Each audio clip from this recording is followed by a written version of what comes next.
নমস্কার বন্ধুরা, আমার এইচডি লাইফস্টাইলে তোমাদেরকে অনেক স্বাগত জানাই। আশা করি সকলেই অনেক ভালো আছো, আর আমিও খুব ভালো আছি। তো আজকে যেহেতু সোমবার, তোমাদের দাদা ভাইয়ের বাজার আছে, তো সেই জন্য একটু সকাল সকাল দোকানে চলে গেছে। আর আমি এইদিকে দেখো মোটামুটি ঘরের কিছুটা কাজ সেরে নিয়ে রান্নার দিকে চলে এসেছি, আর রান্না করব।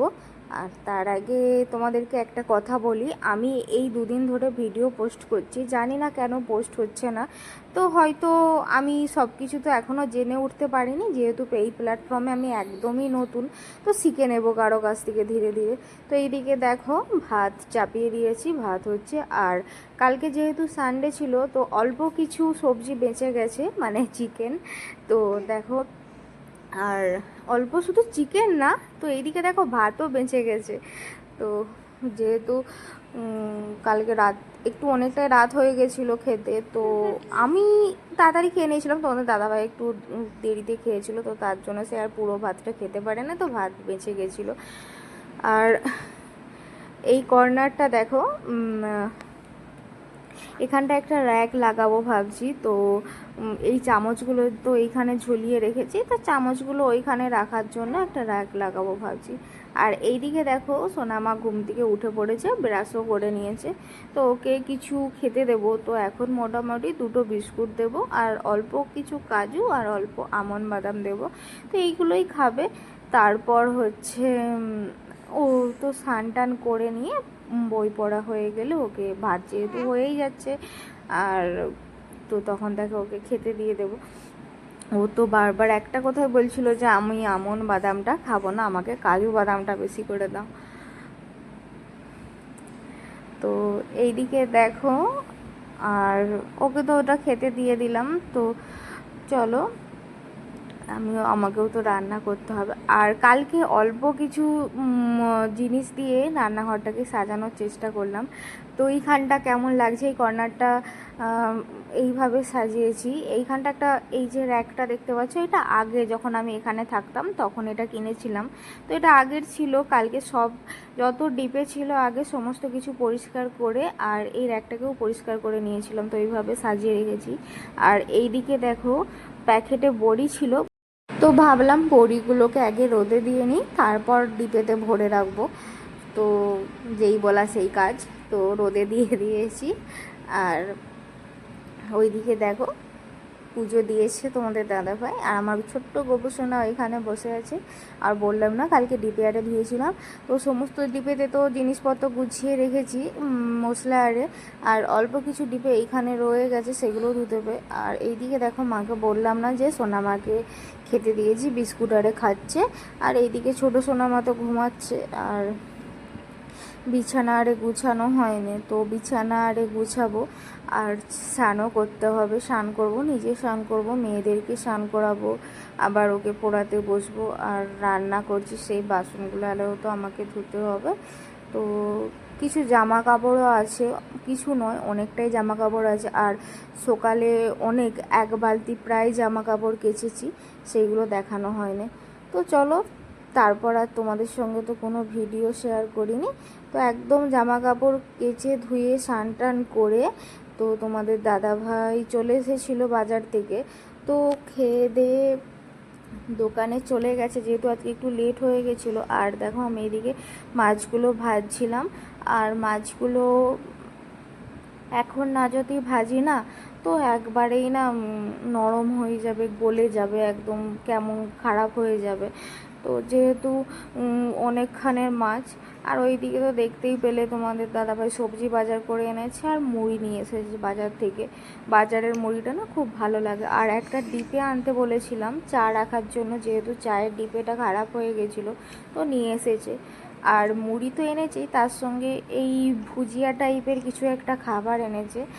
তো আমি জানি না, আগে তো আনে না, তো এই এনেছে। তো কীরকম স্বাদ সেটা আর বলতে পারছি না। তো আমি রান্না করতে করতে, সরি, মাছ ভাজতে ভাজতে ভুজিয়াটা নিয়েছিলাম হাতে, তো দেখি কেমন টেস্ট খেতে খেতে।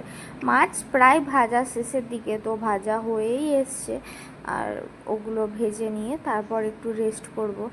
আর শরীরটা বইছে না, যেহেতু বললাম না সকাল দিকে আজকে অনেক কাছাকাছি হয়েছে। আজকে প্রায় বলতে পারো যে 5 দিনের জামা কাপড় ধোয়া একদিনে হয়ে গেছে। তো সমস্তটাই আমি ধুইনি, সকালের জামা কাপড়গুলো তোমাদের দাদাভাই ধুয়েছিল, দুপুরের পর যেগুলো হয়েছিল সেইগুলো আমি সমস্ত কিছু ধুয়ে স্নান করে নিয়েছিলাম। আর মাছ ভাজা তো দেখতেই পেলে কমপ্লিট হয়ে গেছে, তো রেখে দিই। আর আমাদের এখানে না মানে মনে হয় যে ঘরে মাছ ভাজলে ভীষণই একটা গন্ধ হয়ে যায়, তো কি করব, কেমন একটা লাগে। আর এইদিকে দেখো মাছ ফাছ ভেজে নিয়ে একদম গ্যাসটা আরে ক্লিন করে নিচ্ছি। আর এই স্বভাবটা কার কার আছে একটু বলবে। এই প্রবলেমটা কার কার হয়, আমার তো ভীষণ হয়। মানে রান্না করি যাই করি, রান্না করতে করতেও আমাকে বারবার পরিষ্কার করতে হবে, না পরিষ্কার করলে আমার বাবা আবার মানে মনে হয় যেন কেমন লাগছে, খাবারই পেটে ঢুকবে না। তো পরিষ্কার করে নিলাম। তো এইদিকে যে কাপড়গুলো দিয়ে পরিষ্কার করলাম সেই কাপড়গুলোকেও ধুয়ে নেবো। কাপড়গুলো ধুয়ে নিয়ে তো তারপর একটু ঘরে যাব। আর আর এইখানে পাশে যেহেতু আমি ঘর আর সব কিছু সমস্ত কিছু বারবার পরিষ্কার করে রাখি, আর বাইরে আমি ওইদিকে বারবার তাকাচ্ছিলাম একটাই কারণ যে ঘরেতে মেয়ে ছিল, শুয়েছিল। আর ওইদিকে দুটো বাচ্চা আছে না পাশের বিল্ডিংয়ে, তারা ভীষণই বিরক্ত করে। মানে ভীষণ বিরক্ত বলতে কীরকম জানো, তো হচ্ছে সব সময় গাড়ি নিয়ে এদিক আর ওদিক। তো যেহেতু ছোট বাচ্চা ঘুমায়, আমার তো একটু বেশিই প্রবলেম হয়।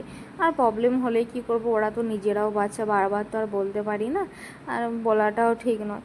তো দেখো এদিকে কাপড়গুলো ধুয়ে নিয়েছি, ধুয়ে নিয়ে এগুলো একটু মিলে দেবো, কেননা শুকনো না হলে না বারবার এইরকম ভিজে অবস্থায় থাকলে কেমন একটা তেল চিটানি ভাব হয়ে যায়। আর 2-3 দিন হয়ে গেলেই একটু সার্ফ, গরম জল করে সার্ফ দিয়ে ধুয়ে নিই, তো আরও ভালো হয়ে যায়, যেমন আগে ছিল সেই রকমই হয়ে যায়। রোজ রোজ তো আর কাপড় ফেলে দিয়ে আবার নতুন কাপড় করা সম্ভব নয়। আর তোমাদেরকে একটা কথা বলি, হয়তো ভয়েস ওভার দেওয়ার সময় আমার অনেক কথায় অনেক রকম ভুল থাকবে, আর একটু মানিয়ে নিও তোমরাও। আর কিছু ভুল হলে অবশ্যই কমেন্ট করো। তো দেখতে পাচ্ছ ওইদিকে ধুয়ে নিয়ে আমিও হাতটা সাবান দিয়ে ধুয়ে নিলাম, যেহেতু হালকা তেল চিটানি ভাব থাকে, তো হাতটাও একটু কেমন কেমন লাগে, তো না ধুলে ভালো লাগে না, সাবান দিয়ে না ধুলে। যেহেতু ছোট বাচ্চা, তার গায়ে হাত দিতে হবে, তো চলো। আর মাছ যদি খেতে হয় তো জানলা এঁটে রাখতেই হবে, না জানলা এঁটে রাখলে মাছ তো আর আমার পেটে যাবেই না। তো বুঝতেই পারছো মাছ কার পেটে যাবে। আর দেখতে পেয়েছো এগুলো সকালের জামা কাপড় এতগুলো তুলে এনেছি, এখনও এতগুলো ছাদে মিলা আছে। আর বললাম না ওইদিকে বাচ্চাগুলো খেলছিল, তো দেখতেই পাচ্ছ এদিকে সোনামা উঠে পড়েছে, আর বড়োবাবু তো শুয়ে রয়েছে। তো চলো এবার ওদিকে একটু করাবো, আমিও একটু শুবো। আর শরীরটা সত্যি একদমই ভালো লাগছে না, মনে হচ্ছে যেন একটু শুয়ে নিই। তো তারপর ঘুম থেকে উঠে নিয়ে তারপর ছাদে যাব, জামা কাপড় মিলা আছে। তো দেখো বিকাল হয়ে গেছে, ছাদে চলে এসেছিলাম জামা কাপড় তুলতে। আর দেখতে পেয়েছো এখন বাজে প্রায় 5:30। তো 5:30টার সময়ও আবহাওয়াটা দেখতে পেয়েছো কেমন, মনে হচ্ছে না যে 3টে 3:30 বাজছে। তো সত্যি এখানে সন্ধ্যা হবে প্রায় 7টা 7:30টার সময়। তো এখনও অনেকগুলো জামা কাপড় আছে, সমস্তগুলো তুলে নিই। আর আমি যেহেতু প্রায় সময় ছাদে আসি না, তোমাদের দাদাভাই ছাদে আসে, তো ছাদে আসলে ভালো লাগে। এখানে যেহেতু পাহাড়ি এলাকা, তো পাহাড়গুলো দেখতে খুবই ভালো লাগে। আর ওইদিকে দেখো এখানে সামনে একটা মন্দির আছে, আমি ওটা তোমাদেরকে দেখানোর চেষ্টা করছিলাম, কিন্তু না দেখা যাচ্ছিল না। তো আমি দেখতে পাচ্ছিলাম কিন্তু ক্যামেরাতে আসছিল না, তো সেরকমভাবে এই দিক থেকে দেখা যেত না। ক্যামেরাতেও ভালো আসতো না, নিজেও ভালোভাবে দেখতে পাচ্ছিলাম না। তো দেখতে পাচ্ছিলাম মোটামুটি, খুব একটা ভালোভাবে না। সে দেখো এইদিকে দুটো রয়ে গেছে, এইদিকে দুটো তুলতেই ভুলে গেছি, তো এইদিকে দুটো তুলে নিই। আর দেখতে পাচ্ছ এইটা হচ্ছে আমাদের পাশের বাড়ির একজন বাঙালি, তো তারাও বাঙালি। আমার সঙ্গে কথাবার্তা সব কিছুই বলেছে। তারা ওরকম টবে করে পুঁই গাছ আর কুমড়ো গাছ লাগিয়েছে, খুব সুন্দর লাগছে দেখতে। মানে গাছগুলো সেই বলে না কোথায় খাওয়ার দিকে দেখা ভালো, তো সেই রকম। আর ওইখানটা দেখো তোমাদেরকে যেটা দেখালাম, বা সরি দেখাচ্ছি যেটা, তো ওইটা একটা স্কুল। ভেবেছি সোনামাকে ওই স্কুলটাতেই ভর্তি করব, তো এই জন্যই এই দিকটায় থাকা সম্ভব ডিসিশান নিলাম। তো যেহেতু সামনেই স্কুল আর আমার তো ছোট বাচ্চা, তো তাকে নিয়ে আমি স্কুলে দিতে যেতেও পারবো আর আনতে যেতেও পারবো। আর প্রথম প্রথম দুদিন একদিন স্কুলে দিয়ে আসলে ও নিজেই চলে আসবে। দেখতে পেয়েছো কত জামা কাপড়, তো চলো জামা কাপড়গুলো নিয়ে নিচেই চলে আসলাম। তো আজকের মতন ভিডিওটা এখানেই শেষ করছি। আর ভালো লাগলে অবশ্যই লাইক, কমেন্ট, সাবস্ক্রাইব